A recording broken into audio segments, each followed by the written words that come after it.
Shalom, berjumpa lagi dalam channel Pengkhotbah Desa. Kita masuk dalam program Resik Renungan Singkat. Hari ini kita masih dalam pembahasan buku kita yang diambil dari 50 alasan mengapa dia datang untuk mati. Karangan John Piper. Hari ini kita akan melanjutkan di poin yang kelima, mengapa Yesus datang untuk mati. Firman Tuhan yang menjadi dasar perenungan kita dan pembelajaran kita hari ini diambil dari Efesus pasal 1 ayat yang ke-7. Firman Tuhan katakan, sebab di dalam Dia dan oleh darahnya kita beroleh penebusan, yaitu pengampunan dosa menurut kekayaan kasih karunia-Nya. Amin. Pemirsa yang dikasihi Tuhan, tidak ada bukti kasih Allah yang nyata selain kasih yang dinyatakan di atas bukit Golgota untuk kita. Melalui karya Yesus di atas kayu salib, kasih dan anugerah Allah itu sungguh nyata untuk kita. Kasih dan anugerah Allah itu sungguh-sungguh dinyatakan untuk kita. Kasih Allah bukan hanya sekedar ucapan belaka atau kata orang belaka, tetapi kasih Allah itu sungguh-sungguh fakta di dalam kehidupan sejarah manusia. Bahwa Yesus, Sang Anak Allah yang telah hadir di dalam dunia, yang mau mengambil bagian dalam kehidupan manusia, yang mau menderita, yang mau mati di atas Golgota, di salib yang hina untuk menggantikan kehidupan kita. Inilah kasih Allah yang nyata bagi kita orang-orang berdosa. Besar kasih Allah kepada kita bisa ditunjukkan melalui dua hal. Pertama, melalui besarnya pengorbanannya untuk menyelamatkan kita dari hukuman dosa. Yang kedua, besarnya ketidaklayakan kita dalam mendapatkan keselamatan darinya.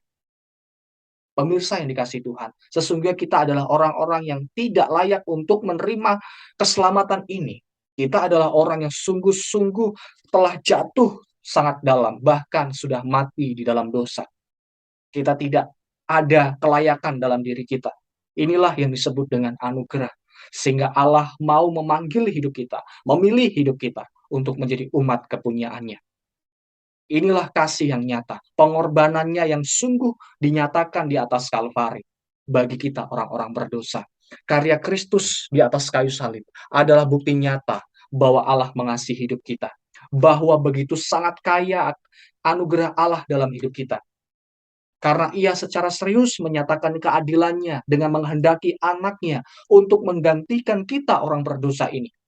Kasihnya semakin terlihat ketika kita menerima anugerah yang begitu besar yang seharusnya kita tidak layak untuk menerimanya.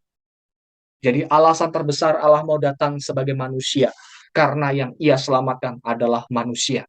Jelas yang diselamatkan adalah manusia.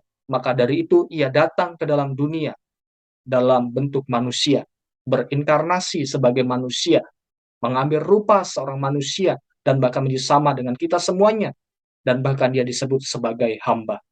Ini suatu hal yang menunjukkan kerendahan hati dari Allah yang sungguh luar biasa, yang mau menyatakan kasihnya bagi kita. Alasan terbesar yang Allah berikan dalam kehidupan kita, mengapa ia mau mati, karena ia sungguh limpah dengan anugerah bagi kita. Sebab manusia telah jatuh dalam dosa dan kehilangan kemuliaan Allah. Ia tidak mampu menyelamatkan dirinya sendiri. Ia datang menyatakan kasihnya ketika kita masih berdosa. Inilah kekayaan kasih dan anugerah Allah.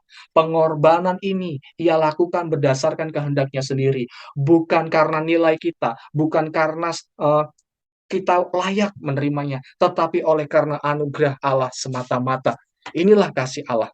Kasih Allah yang sungguh nyata bagi kehidupan kita. Seperti yang dikatakan di dalam firman Tuhan, karena begitu besar kasih Allah akan dunia ini, sehingga ia mengaruniakan anak yang tunggal, agar setiap orang yang percaya kepadanya tidak binasa, melainkan beroleh hidup yang kekal. Maukah engkau dan saya menerima kehidupan kekal itu? Percayalah kepada ia secara sungguh-sungguh.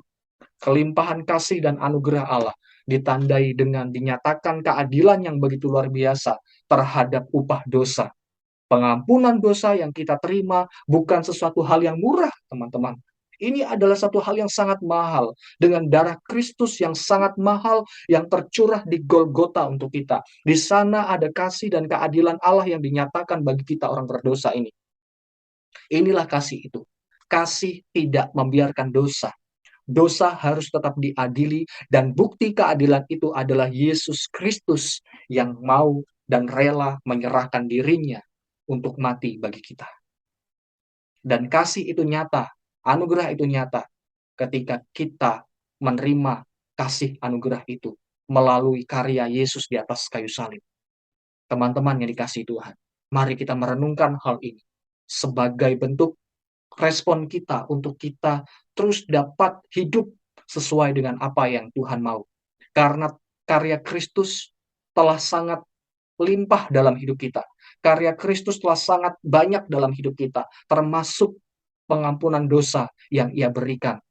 Kita tidak layak untuk menerimanya sesungguhnya, tetapi Kristus mau menangkap kita, memilih kita, membawa kita untuk menjadi anggota tubuh Kristus. Dia menjadi kepala atas gerejanya, dan kita menjadi umat kepunyaannya. Mari kita hidup sesuai dengan apa yang Tuhan kehendaki, seturut dengan apa yang Ia rancangkan dalam kehidupan kita. Kiranya renungan ini dapat menjadi berkat dalam setiap kehidupan kita. Tuhan Yesus memberkati kita semuanya. Shalom.